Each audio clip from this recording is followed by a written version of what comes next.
الله وبركاته.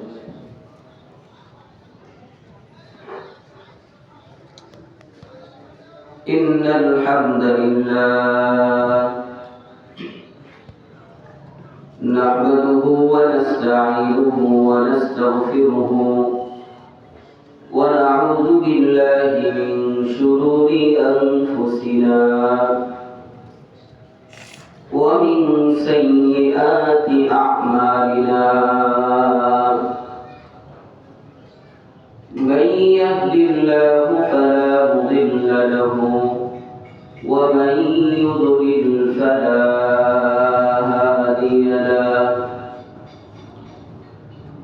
وأشهد أن لا إله إلا الله وحده لا شريك له.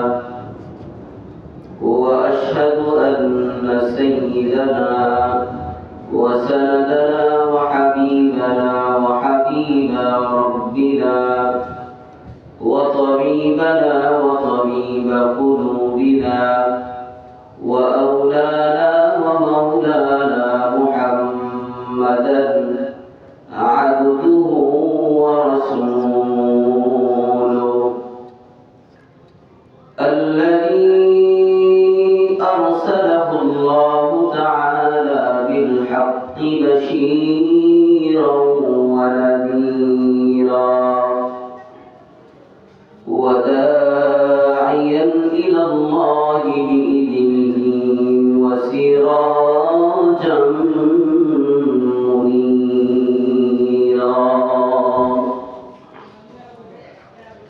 أما بعد فأعوذ بالله من الشيطان الرجيم. بسم الله الرحمن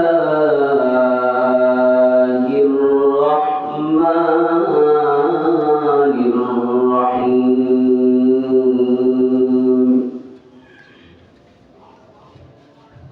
إن الذين آمنوا وعملوا الصالحات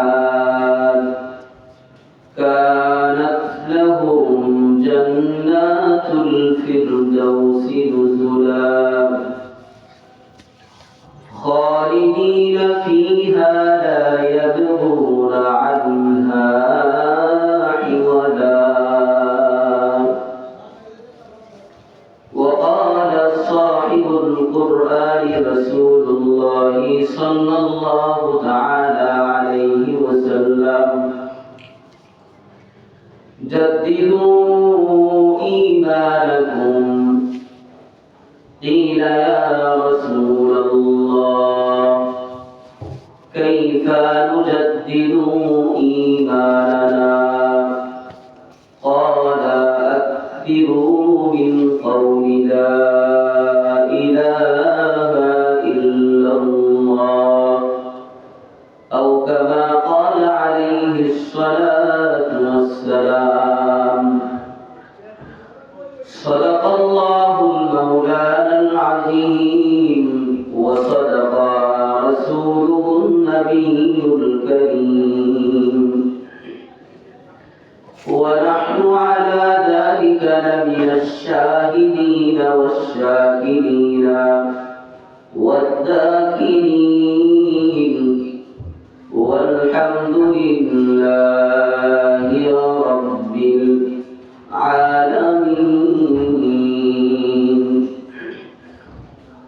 وقال تعالى في شان حبيبه ومحبوبه مخبرا وآمرا: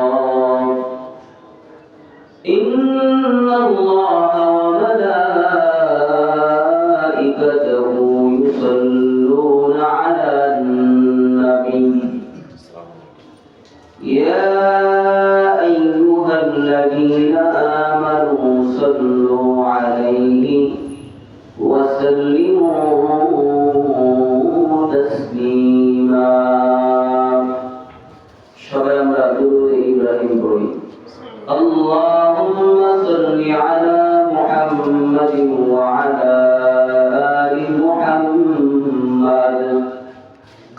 كما صليت على إبراهيم وعلى آل إبراهيم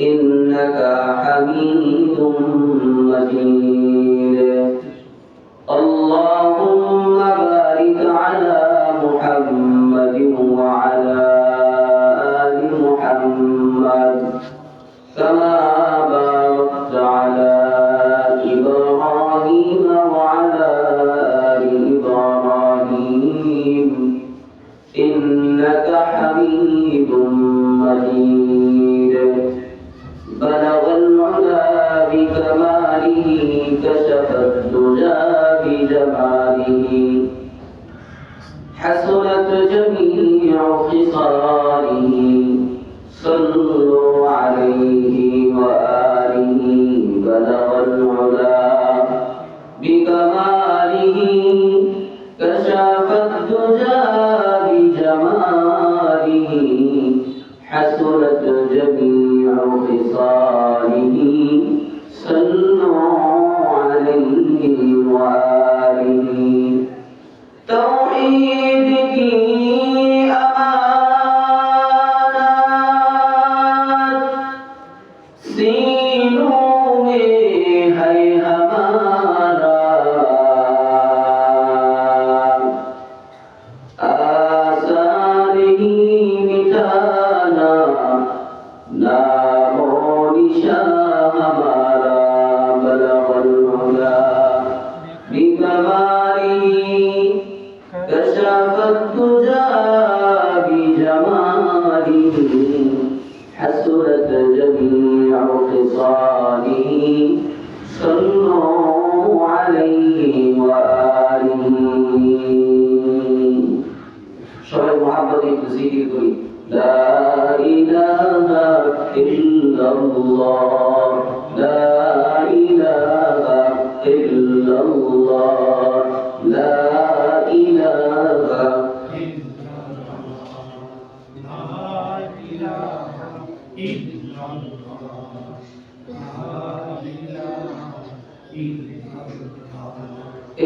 কালেমার জন্ম বেলাল পেল কত যন্ত্রণা এই কালেমার জন্ম হুসাইন শহীদ হলো কারবালায় এই কালেমার জন্ম বেলাল পেল কত যন্ত্রণা এই কালেমার জন্ম হুসাইন শহীদ হলো কারবালায় জান চলে যাক প্রাণ চলে যাক তবু জবানে ইল্লাল্লাহ লা ইলাহা ইল্লাল্লাহ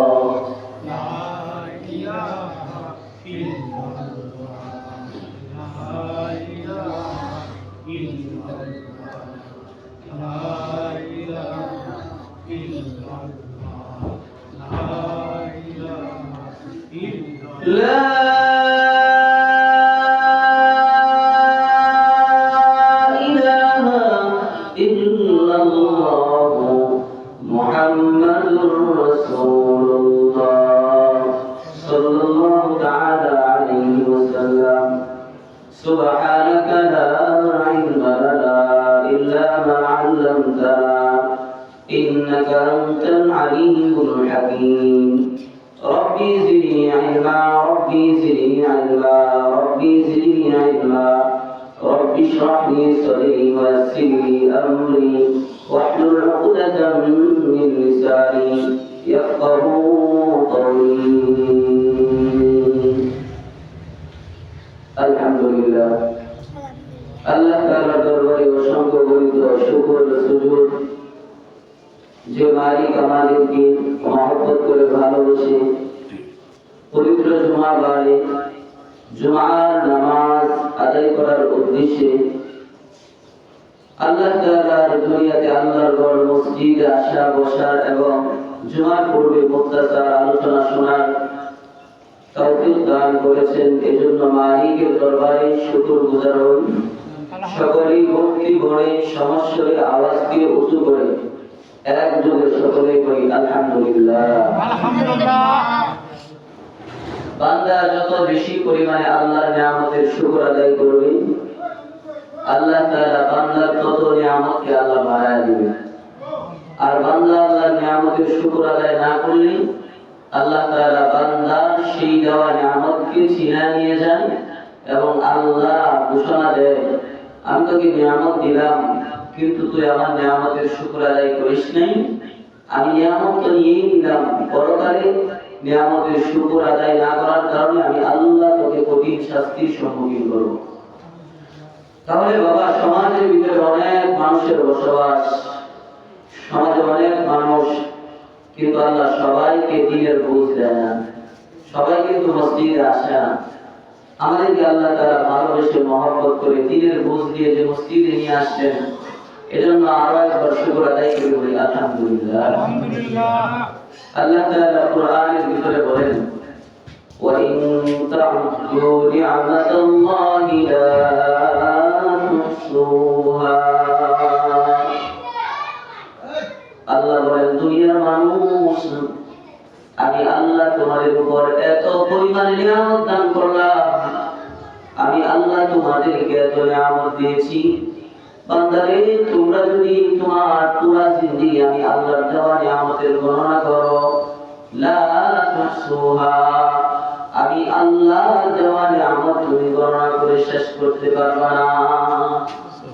আল্লাহ বলেন, বান্দা আমি আল্লাহ তোমাকে এত পরিমাণে নিয়ামত দিলাম, তোমার পুরা জিন্দেগির হায়াত যদি আমি আল্লাহর দেওয়া নিয়ামত গণনা করো, তোমার হায়াত শেষ হবে, কিন্তু আমার দেওয়া নিয়ামত তোমার উপর গণনা করে শেষ হবে না। আল্লাহ এত পরিমাণে আমাদেরকে নিয়ামত দান করেছে। আল্লাহ আমাদের সবাইকে আল্লাহর দেওয়া নিয়ামতের সদা সর্বদা শুকর আদায় করার তৌফিক দান করুন, সবাই বলি আমিন। মুহতারাম হাজিরিন, গত 2 জুমা ধরে আমরা মৃত্যু নিয়ে মোকাবেলা করতেছি।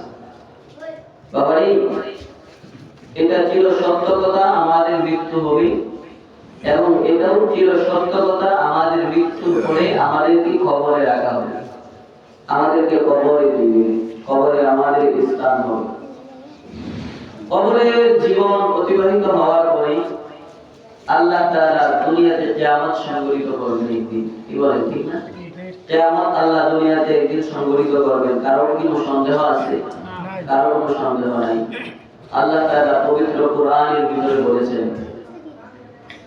ইয়াসআলুনাকা আনিস সাআতি আইয়ানা মুরসাহা। আল্লাহ বলেন, ও পয়গম্বর, আপনাকে আপনার উম্মতেরা প্রশ্ন করবে, আইয়ানা মুরসাহা, কিয়ামত কখন হবে, কিয়ামত কখন হবে, এটা আপনার উম্মতেরা আপনাকে জিজ্ঞাসা করবে। নবী গো, আপনি তখন বলে দিবেন, ইন্নামা ইলমুহা ইনদাল্লাহ, এই কিয়ামতের ইলম আল্লাহ তাআলার নিকট, এটা আমি আল্লাহ কাউকে আমি আল্লাহ জানাই না। তবে আমি আল্লাহ বান্দাকে কিয়ামতের আলামত হিসাবে অনেকগুলো আলামত বলে দিয়েছি। এই আলামতগুলো যখন দুনিয়ার জমিনে প্রকাশ পাবে, আল্লাহ বলেন, বান্দা তখন তোমরা কিয়ামতের অপেক্ষা করবা, কিয়ামত যে কোনো সময় হয়ে যাবে। তাহলে বন্ধু, দুনিয়ার জমিনের ভিতরে কিয়ামত হবে, এটা ছিল সত্য কথা। এটা অস্বীকার যদি কেউ করে, তার ঈমান থাকবে না, ঈমান চলে যাবে। এর বন্ধু, আমাদের সবার একদিন মৃত্যু হবে, মৃত্যুর পরে আমাদেরকে কবরে রাখা হবে। কবরে রাখার পর, গত সপ্তাহে কবরের আলোচনা করেছি, কবরে রাখার পর আল্লাহ দুনিয়াতে কিয়ামত দেওয়ার পর আল্লাহ সবাইকে ময়দানে মাহশারে উঠাবেন, হাসরের মাঠে আল্লাহ সবাইকে উঠাবেন। হাসরের মাঠের ভয়াবহতা কত কঠিন! আল্লাহ বলেন, প্রত্যেকটা মানুষের অর্ধ হাত উপরে সূর্য থাকবে, আর হাত উপরে। আল্লাহ সূর্যকে ডাক দিয়া কবি, সূর্য, আমি আল্লাহ তোমার ভিতরে যত তাপমাত্রা দিলাম সূর্যই সব তাপমাত্রা তুই ছেড়ে দে। আল্লাহর আদেশ পাওয়ার পরে সূর্যের ভিতরে যত তাপ, সূর্য তার সব তাপমাত্রা ছেড়ে দিবে। বন্ধুরে, হাদিসের কিতাবের মানে তাফসীরের কিতাবের ভিতরে লেখা হয়, সূর্য যখন তার সব তাপমাত্রা ছেড়ে দিবে, প্রত্যেকটা মানুষের মগজটা টকবক করতে থাকবে। প্রত্যেক মানুষের মগজ টকবক করতে থাকবে, কেউ রেহাই পাবে না। এর মানুষ আল্লাহ বলেন, এমন ভয়াবহ ময়দানে আল্লাহ দুনিয়ার সবাইকে উঠাবেন। কেমন ভয়াবহ ময়দান হবে? আল্লাহ বলেন, ইয়াউমা ইয়াফিরুল মারউ মিন আখিহি ওয়া উম্মিহি ওয়া আবিহি ওয়া সাহিবাতিহি ওয়া বানিহি। আল্লাহ বলেন, এই ময়দানে ভাই ভাইকে পরিচয় দিবে না, স্ত্রী স্বামীকে পরিচয় দিবে না, স্বামী স্ত্রীকে পরিচয় দিবে না, মা সন্তানের পরিচয় দিবে না, সন্তান মায়ের পরিচয় দিবে না, বাবা সন্তানের পরিচয় দিবে না, সন্তান বাবার পরিচয় দিবে না। সবাই সবাইকে ভুলে যাবে। সবাই সবাইকে ভুলে গিয়ে বন্ধুরা আমার ওই দিন সবাই বলতে থাকবে, ইয়া নাফসি ইয়া নাফসি, আরে আমার কি জানি উপায় হয়, আমার কি জানি হয়। বন্ধুরা, ওই কিয়ামতের ময়দানে ওয়ালাউল মাওয়াজিনুল কিসত লিয়াউমিল কিয়ামাহ, আল্লাহ তাআলা একটা ইনসাফের বার্তা আল্লাহ কায়েম করবেন। আল্লাহ একটা ইনসাফের তারিখ আল্লাহ কায়েম করবেন। আল্লাহ বলেন, ওই দিন যে আল্লাহ বান্দাদের কাছ থেকে হিসাব নেবেন। ওয়ালা তুযলামুনা শাইআ, বিন্দু পরিমাণ আল্লাহ কারো প্রতি জুলুম করবে না। কারো প্রতি বিন্দু পরিমাণ আল্লাহ অন্যায় করবেন না, জুলুম করবেন না। আল্লাহ বলেন, ওই কিয়ামতের ময়দানে মানুষের ফামান ইয়ামাল মিসকালা যাররাতিন খায়রান ইয়ারা, কিয়ামতের ময়দানে মানুষ যদি সরিষার দানা পরিমাণ একটা নেক আমল যদি কোনো বান্দা বান্দি করে থাকে, কিয়ামতের ময়দানে ওই সরিষার দানা পরিমাণ নেক আমলের সওয়াবটাও সে দেখতে পাইবে। সুবহানাল্লাহ। আল্লাহ বলেন, ওয়ামান ইয়ামাল মিসকালা যাররাতিন শাররান ইয়ারা, আল্লাহর কোন বান্দা, আল্লাহর কোন বান্দি যদি সরিষার দানা পরিমাণ একটা খারাপ আমল করে থাকে, সরিষার দানা পরিমাণ, এই খারাপ আমলটাও কিয়ামতের ময়দানে সে দেখবে। আল্লাহ তাআলা যে ইনসাফের বাঁধটা কায়েম করবেন, কারো প্রতি আল্লাহ জুলুম করবেন না, অন্যায় করবেন না। আল্লাহ তাআলা যার যতটুকু সওয়াব তাকে ততটুকু দিবে। প্রত্যেকের আমলনামা আল্লাহ উপস্থিত করবেন।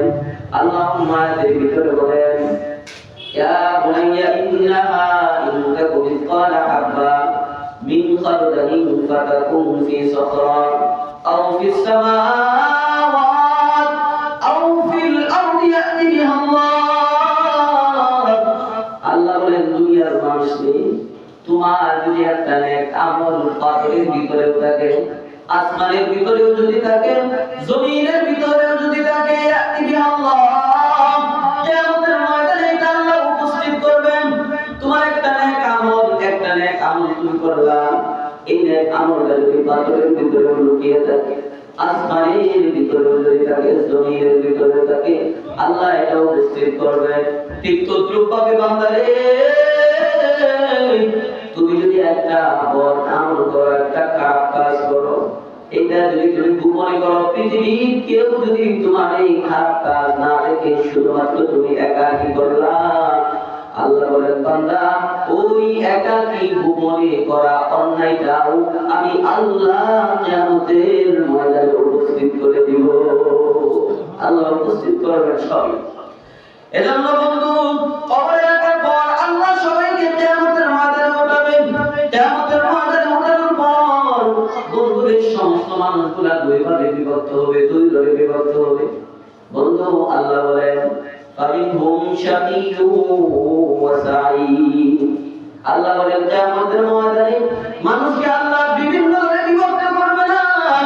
আল্লাহ বলেন, কিয়ামতের ময়দানে সমস্ত মানুষগুলোকে আল্লাহ দুইটা দলে বিভক্ত করবে, দুই দল, এর বাইরে আর কোনো দল হবে না কিয়ামতের ময়দানে। আল্লাহ বলেন, ফামিনহুম শাকিয়্যুন ওয়া সাঈদ, কিয়ামতের ময়দানে একটা দল হয়ে যাবে সৌভাগ্যবান, একটা দল বন্ধুরা আমার কিয়ামতের ময়দানে সৌভাগ্যবান হবে। আরেকটা দল হবে হতভাগা, একটা দল সৌভাগ্যবান হবে, আরেকটা দল হবে হতভাগা। বন্ধুরে, হতভাগার দল কারা হবে? আল্লাহ তাআলা কোরআনের ভিতরে ঘোষণা দেয় হতভাগা হবে তারাই।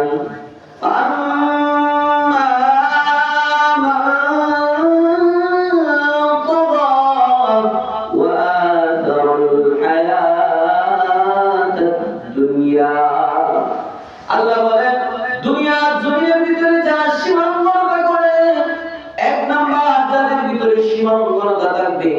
সীমালঙ্ঘনতা কাকে বলা হয়? এর মুসলমান। আল্লাহ বলেন একটা কাজ বারবার করা এটা হলো সীমালঙ্ঘনতা। যে কাজ বারবার করা হয় এটা সীমালঙ্ঘনতা।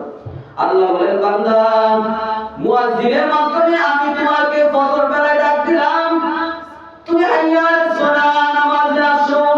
মসজিদের প্রতিটা মসজিদের মিম্বার থেকে মুয়াজ্জিনরা আওয়াজ দেয় হাইয়া আলাস সালাহ, হাইয়া আলাস সালাহ, নামাজে আসো, ফজরে আসো। বান্দারে ফজরের সময় তুমি আসো নাই, এটা সীমালঙ্ঘনতা হয় না।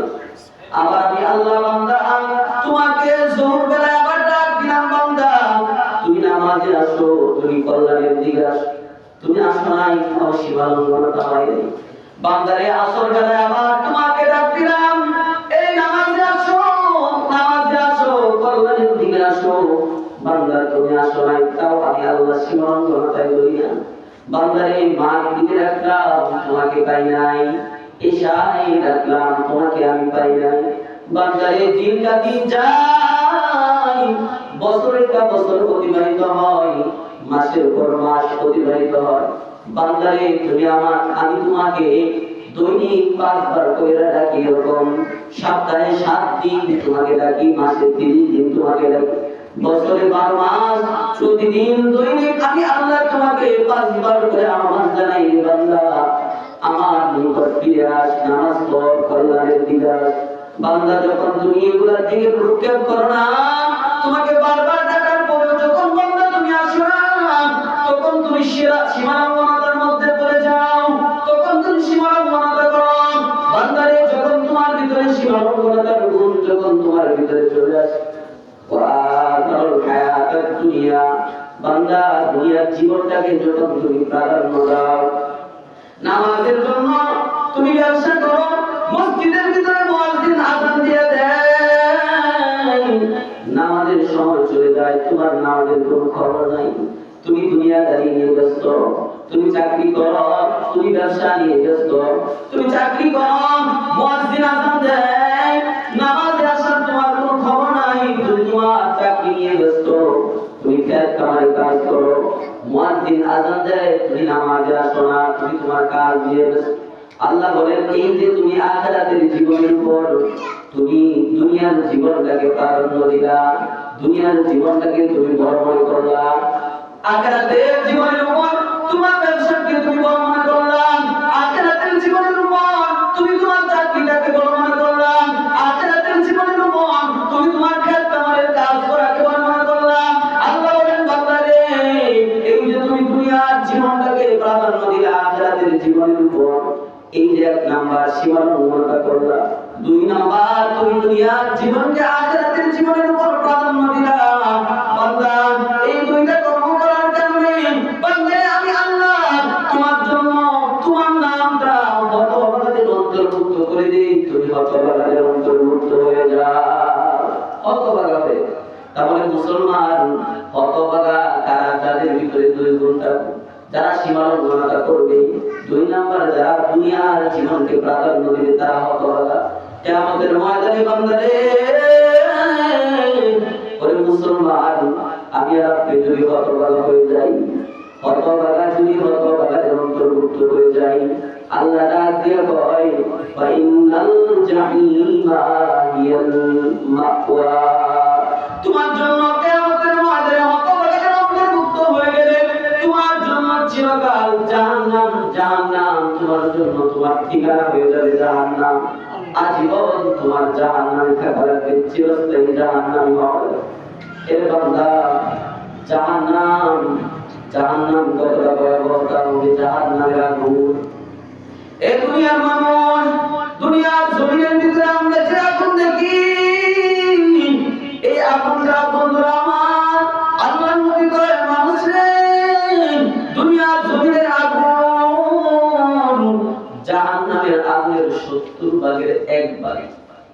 জাহান্নামের আগুনের 70 ভাগের 1 ভাগ মাত্র হলো দুনিয়া।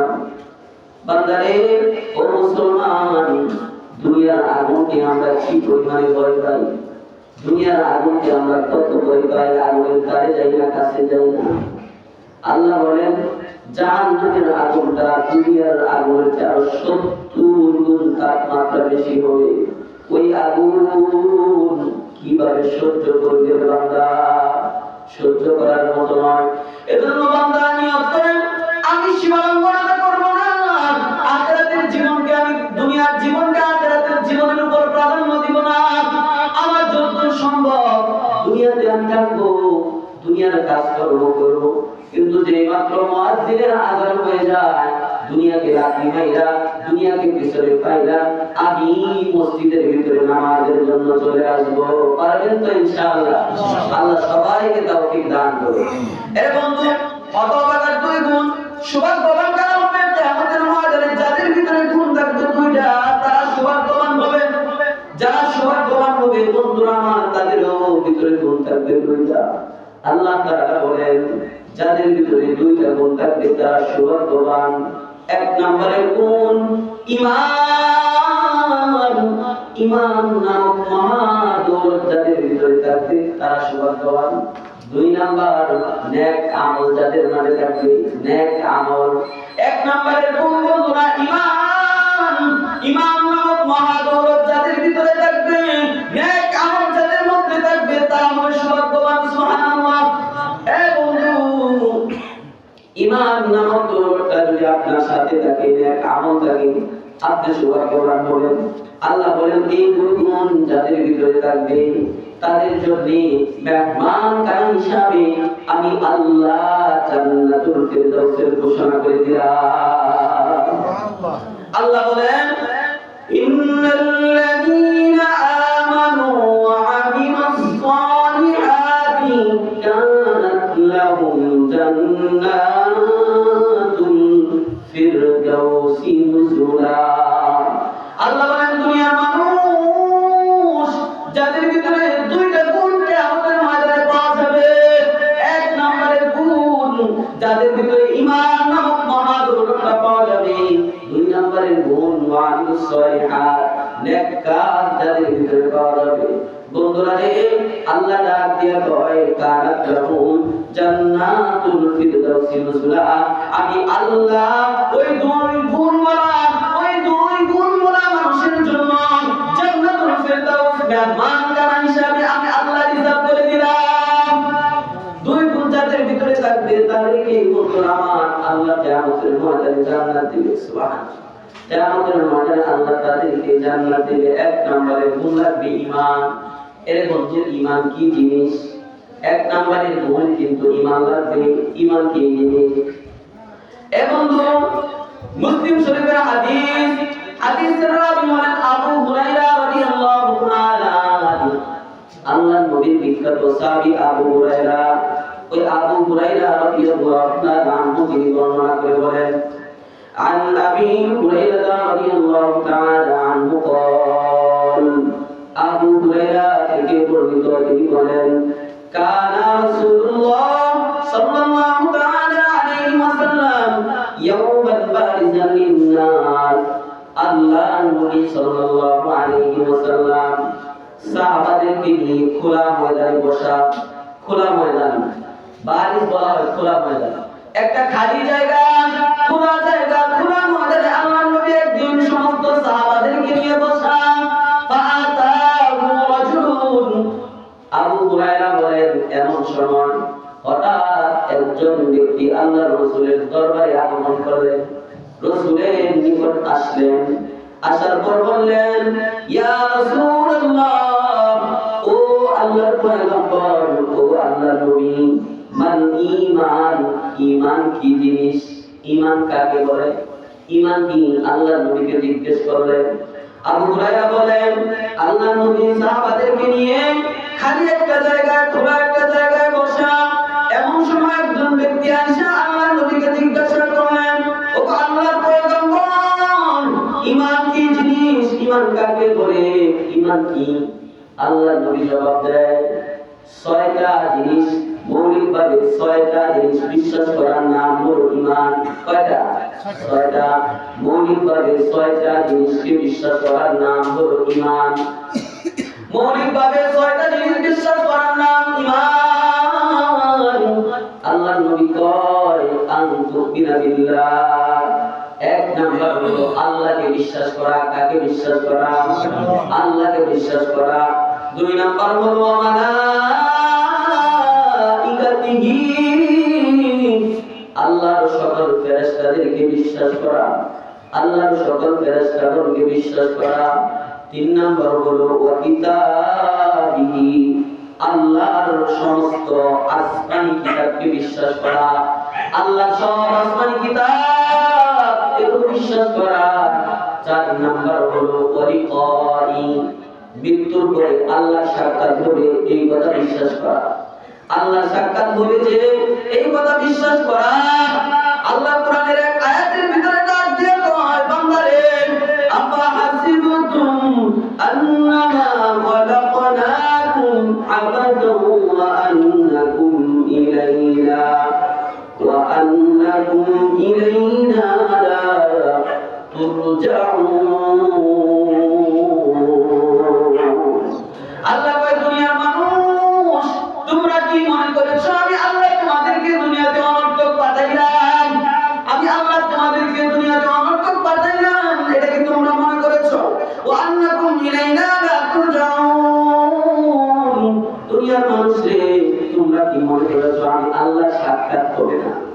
আমি আল্লাহর সাথে তোমাদের মুলাকাত হবে না? আমি আল্লাহর সাথে তোমাদের সাক্ষাৎ হবে না এটা কি তোমরা মনে করো?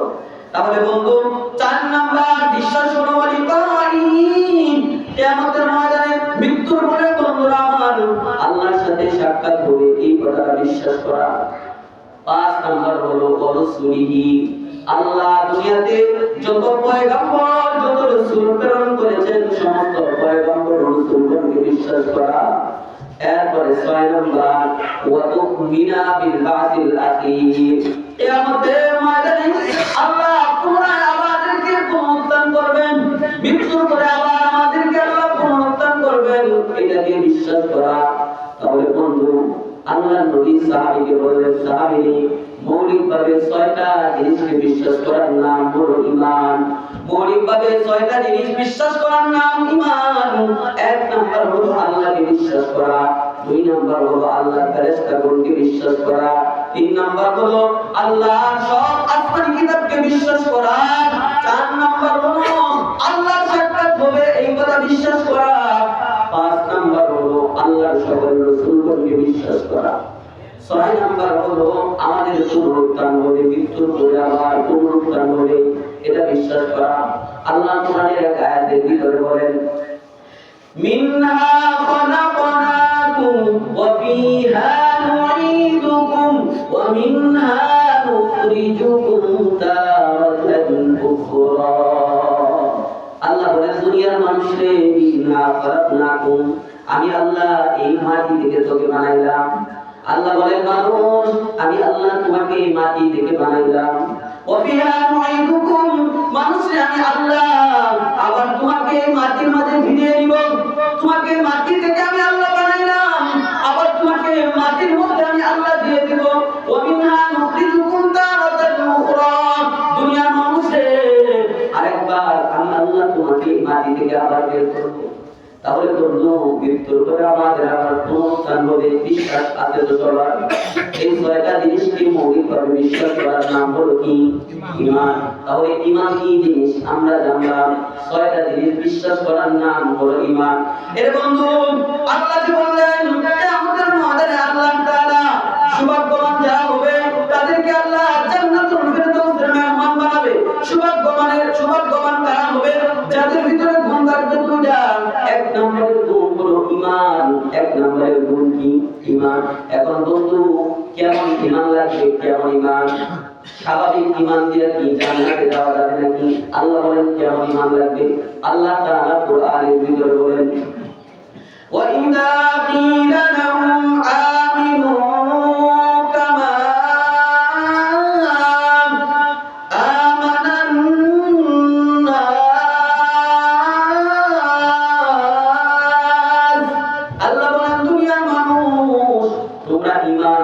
কামা আমান্না, যেমন ভাবে নবীর সাহাবারা ঈমান আনছে।